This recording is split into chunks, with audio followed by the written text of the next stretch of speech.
Okay, there we go. That's good. Testing, testing. 1, 2, 3. Testing, testing. 1, 2, 3.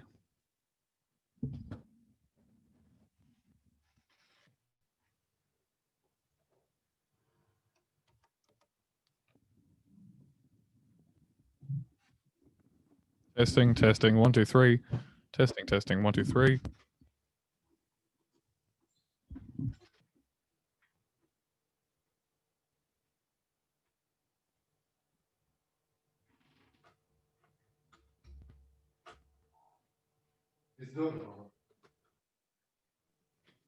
Testing, testing.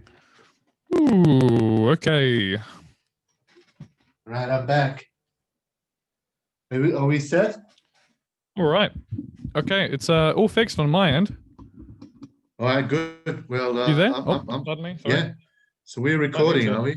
Try again. Sorry. Yes. Okay. I've started recording now. If that's all good with you. That's fine. Thank you. Yeah, that's all. Great. Great. Okay. Cool. So I'm ready for the interview now. Yep. Oh, what's that? Yeah. Feel free to sip away, man. Having some good old tea, green tea. My one of my best recent friends is the green tea. You know. Yeah. Yeah. Do you think because of the stress? So because of the stress. Well, not only because of that, and I was stressed way before this pandemic. Yeah, I know what you mean, man. Pandemic didn't initiate my stress. Yeah, this is the but least. I discovered green tea, and I thought, yeah, green tea was when I tried it. I thought, wow, this is really nice, you know. So I still have now, two cups a day, and really, oh, interesting. No way, man. Yeah, yeah. So what I'm going to do is that I'm going to have to clap to sync up the audio and the video, and then we're going to start as with just a hi, how are you? And later, when I go take this to broadcast, I'm going to have a little introduction for you, such as like today we introduced Saidin Salkic. Is it Salkic or is it Salkic? How do you prefer it pronounced? Salkic, yeah, Salkic. Of course, it's Salkic, yeah. But you're gonna do that later on. I don't have to worry about that during the interview. When we start, I'd just like to keep going and then finish Absolutely, when we finish, man. right? And, yeah, that sounds great. Yeah. No worries. Okay, yeah. All right. Yeah. And I just need to fix up some settings on the Zoom over here. Here we go. Should be fine. Let's see here.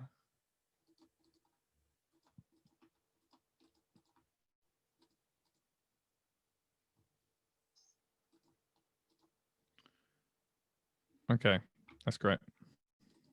Okay, this is good. It's good. Fabulous. I'll clap in and then I'll just say hi, how are you? We'll get going. Is that okay with you? Well, yeah, let's do it. Let's get going. Let's do it, man. Okay. Hello. How are you going, Saidin? Good. I'm good. If keep it short and sweet, I am good before we get into how I really am. But essentially, I'm as happy as I can be, the happiest, I'd say. You know. Yeah, I'm good. Thank you. How are you? How's Adelaide? It's going quite well. We're incredibly fortunate here, and it's great to hear that you're going well, considering you're in Melbourne. But as we were saying just before, it's been a great opportunity for you, and I think for many artists. Oh well, look. As I said, I said in a few latest things that I was talking to people about these things. I said the for me nothing has really changed. I have the artist always has to retreat inside himself, you know? And so in that way, the pandemic didn't change anything for me. I've always been retreated inside myself and worked that way. So you know, I made 14 films without anybody's help. Largely disinterested in what the society is offering as cheap joy. And I wrote in The Destruction of the Wind, and I know we'll talk about that later. I wrote that to achieve the happiness, you must sacrifice some of that cheap society's cheap vision of joy that's offering and being offered every day at a relentless pace. So yeah, I've always been like this, pretty much. Nothing It's changed for interesting, me. man. The Yeah. pursuit of happiness is something which, if I remember correctly, when I was introduced to your films at Sax and Violins maybe 2 years ago, the 2 of the 14 that I saw were Arrival of the Phoenix and Silence's Crescendo. Can you, correct me if I'm wrong? Yeah, those are the two works you've seen. Yeah, yeah, And they, I find they, that your work harbors this profound tragedy and sadness, but simultaneously a great ecstasy. And with the ecstasy is this very natural pleasure that arises after coming from the depth, as you were speaking about before, the depths of your creation. And I was wondering, we're going to be speaking about Silence's Crescendo mostly because that one is going to be shown on Channel 44 in October. Can you give us some more about that? Yeah, just a couple of details, I suppose. It is broadcasting on the October 10th, Saturday, 9 p.m., Channel 44 Adelaide, and simultaneously on Channel 44's website.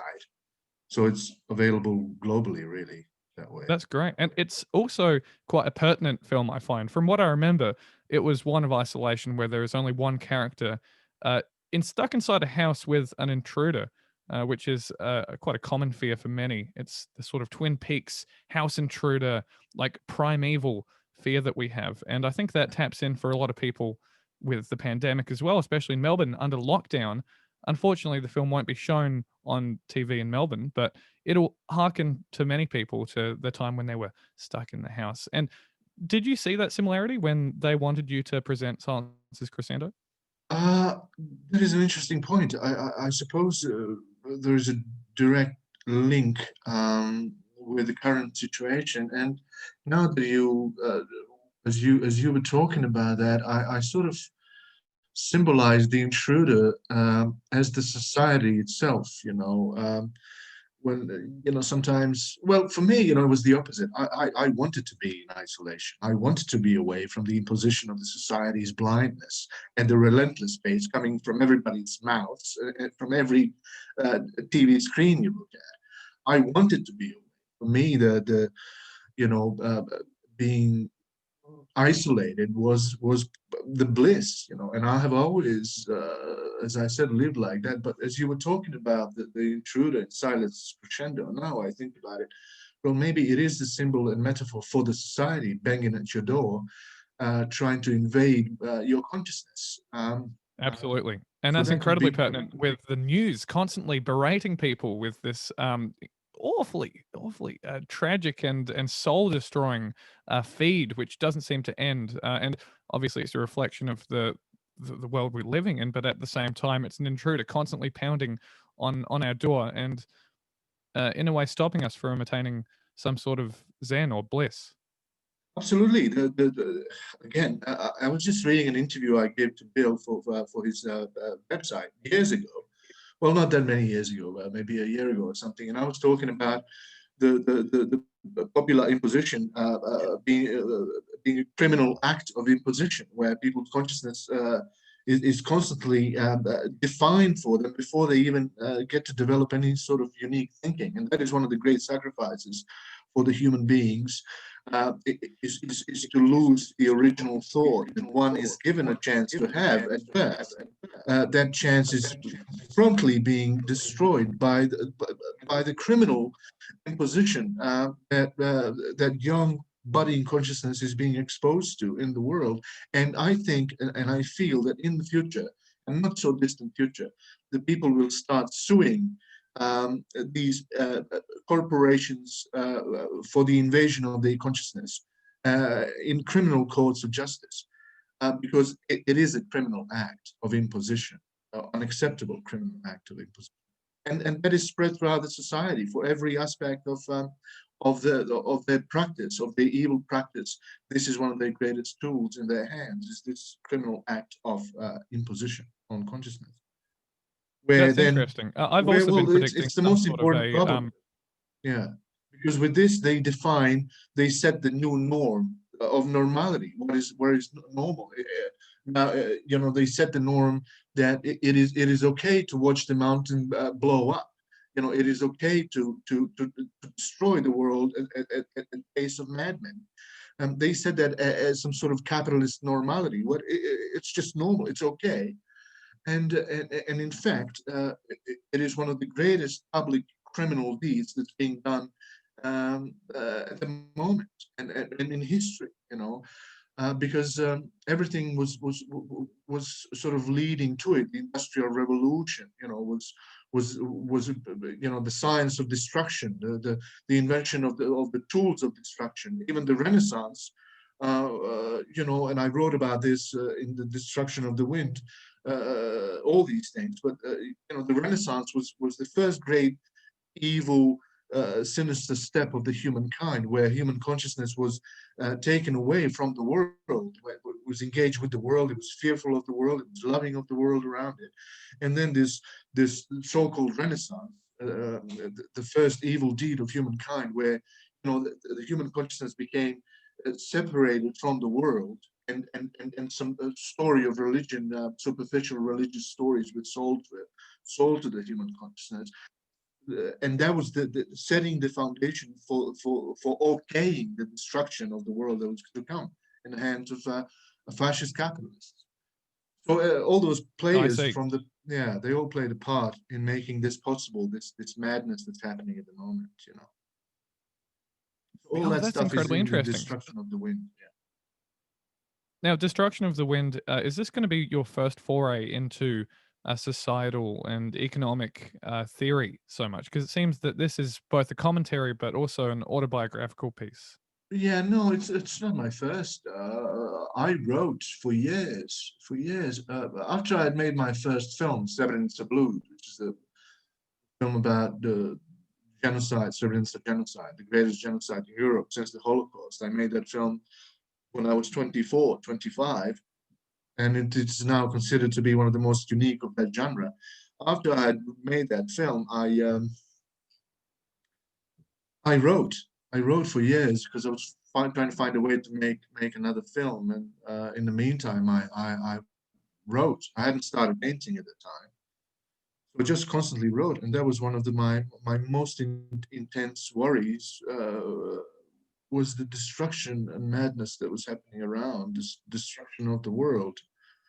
And of us with it, of me with it, of the chance of eternity for myself, with the destruction of the world. So it was kind of very intimate, almost, inevitably selfish, because I am nature, I am the world, as we all are, if we have enough closeness to it. So Destruction I of the wrote for a self lot. is also a destruction of the world around you. I understand that Yeah, similarity. yeah, yeah.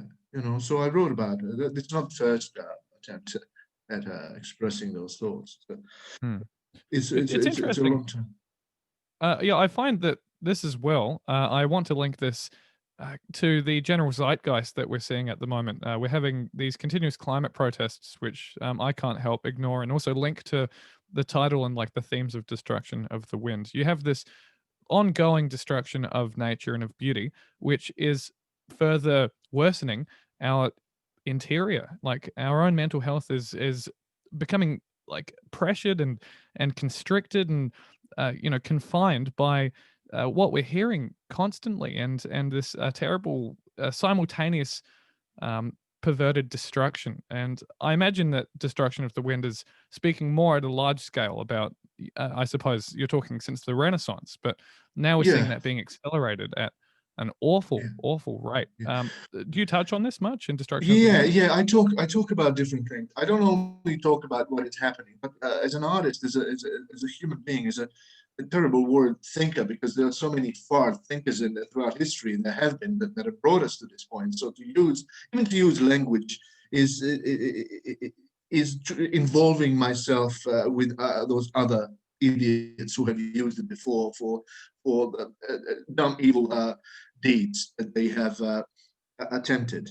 But one has to, because it is one of the tools that I necessarily have to use, and I would like to keep it as original as possible, and that justifies myself in using it as it is my own intimate personal tool.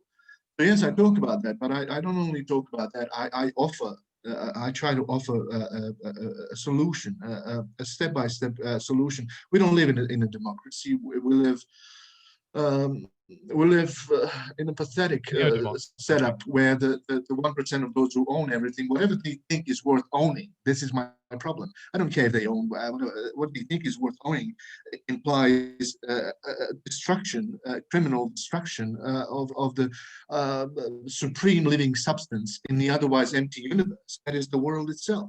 You stand up and you look up and you go, well, I am standing on the ball of love and life. It's undefinable and utopia. Utopia doesn't exist. It is the nature. The world itself is a utopia, and this it must be protected. So the way to protect it, excuse me, it has to be systematic. We cannot get out and protest, put the banners up, while 1% of those, through the governments that they have set up, through the systems they have set up, they make decisions and they do whatever they want to do. Freedom of speech means nothing because systematically has no effect.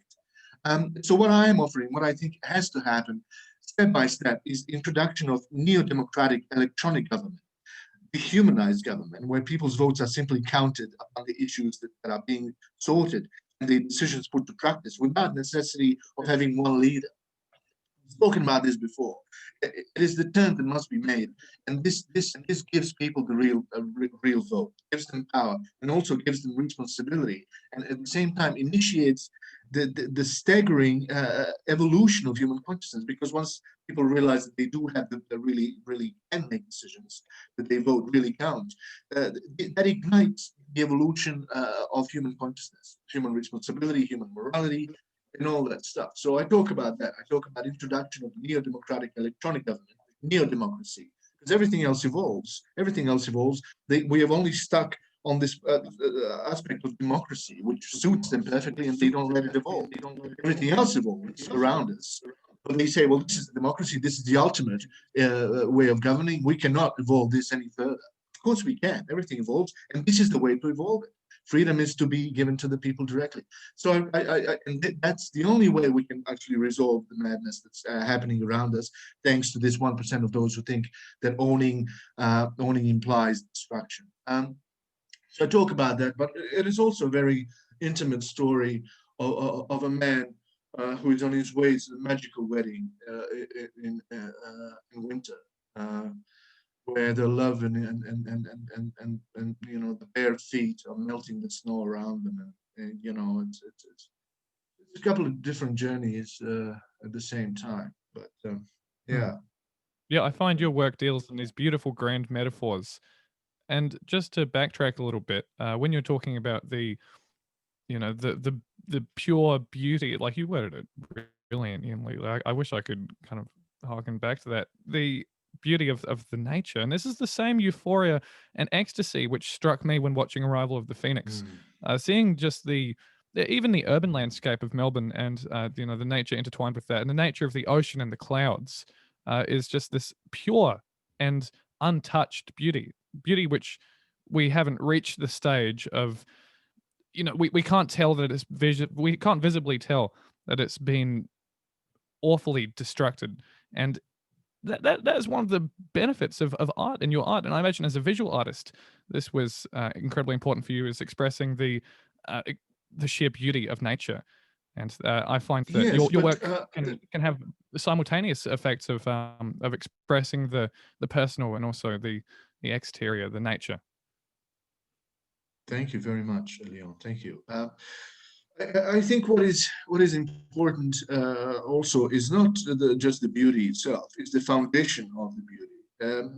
Even outdoor idiots, and I feel terrible having to mention that. Adjective, if it's still an adjective, or is it a state of being? They can recognize beauty. Petrol had to go around burning 1,000 liters of petrol a minute, to go and see the sites they like. They're destroying the ground they're walking on, and then they go and see the view of the sea and sunset. They go, oh, that's beautiful. So every idiot can see the beauty, but they cannot understand the foundation of that beauty, the identity from which this beauty arises. And that is what is much more important in a way, because if we preserve the philosophical foundation of where this beauty around us is, what it really is, and not some superficial, made up, temporary, beautiful, pretty thing. This is we got to talk about the foundation of this beauty. What's the identity of this beauty that we easily recognize, yet we don't know its foundation, so we go ahead and we destroy it. That's what I'm interested in also. I think that's more important, is that what is the foundation of beauty we are surrounded by, and what is its ultimate identity, and that is the supreme living substance that must be protected. Identity, you said. Yeah, the identity of the beauty. What is the foundation of this beauty from which it arises? And that is the utopian identity of the supreme substance in the otherwise empty universe. So it's not just a pretty picture. It's we have to understand the beauty, not just recognize, not just see. We have to profoundly understand it to know what it really is. Absolutely, yeah. Now, Yeah. that's fantastic. So, how long have you been mulling over these ideas and this postulation of beauty? Like, as I imagine, this stems far back into your career as an artist. But when do you see the point in which you realized this? Well, look, realizations are interesting things. They sometimes come all at once. They come slowly. I don't even know if they are totally cognitive achievements. Somehow they are, more than that. You mold slowly the time and the magic and yourself, your consciousness and subconsciousness molds you into uh, into who you are and what you know. And a lot of things are relevant for this. But I have, yeah, always there are many things one is concerned with, but there are some essences that are. I think as an artist, we have to offer. I felt, and I feel we have to offer even those social, political solutions to the madness that's happening, because they're quite mechanical. Quite essentially, system is a mechanical thing that must, and from which the madness and comes from. And if we fix that, then we have a chance of changing human consciousness and bringing back to the world itself, and to the foundation and identity of the world, which will make them feel the same thing that I feel, in some way. So yeah, these are ongoing battles. Yeah. Absolutely, yeah. Ongoing and growing thoughts, and Ongoing processes. Yeah. do you see Destruction of the Wind undergoing any edits or any expansions over time, or is it a fixed work? It's a fixed work. It's finished at that time, because I don't like to. There's no point in dwelling on something too much. The art, the really important art, I feel, implies the necessity of the existence of the intensity and speed. Uh, the ideas that it carries. The urgency is essential. The urgency, yes, that's right. It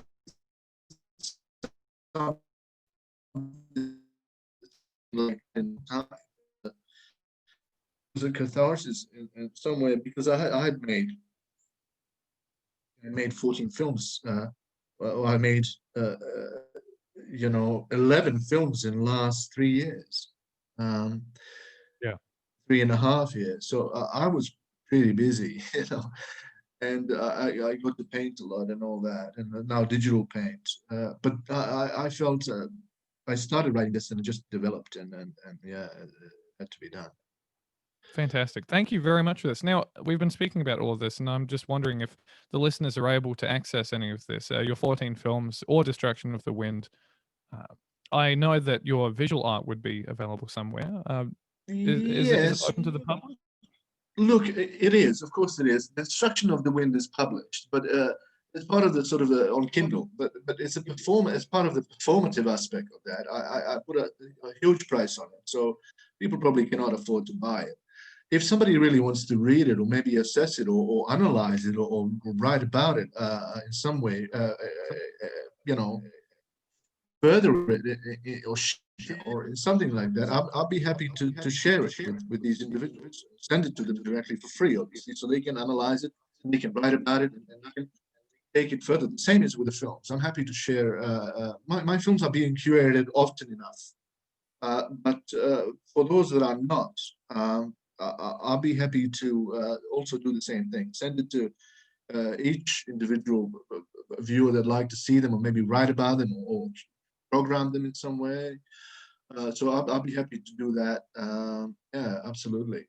So I have the website. Fantastic. And we can find your website as well, yeah, the Saidin Salkic WordPress. Yeah, that's right. Yeah. I think a simple Google will take you there, won't it? And Yeah. thank you very much for your time. And after this, people will be able to watch Silence's Crescendo, which is one of the 14 films described by many as like ecstatic fear.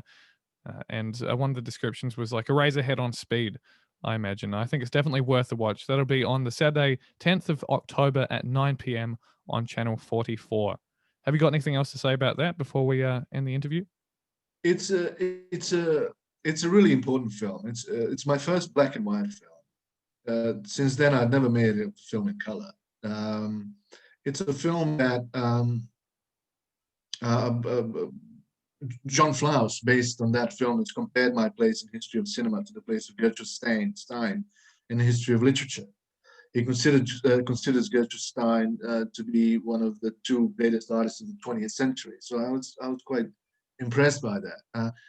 And in his emails, I was going through my old emails a couple of days ago, and I saw an email from Bill Masulitz, who said, "You've just made the finest Australian thriller, horror film, however different."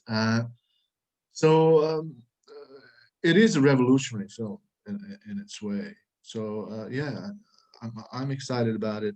John Flaus said, he said, "It's a bloody good picture, and it deserves to set a lot of people thinking about what the nature of cinema is." I think it's a great statement. So yeah.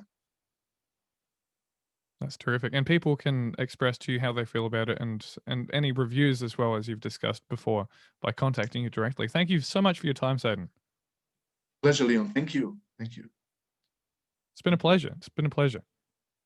Okay, now I'm going to cut it there. And just now, I'm getting unfortunately, I'm getting some interruptions. I might need to jump out. I'll contact you on the phone just after. Okay. Okay, man.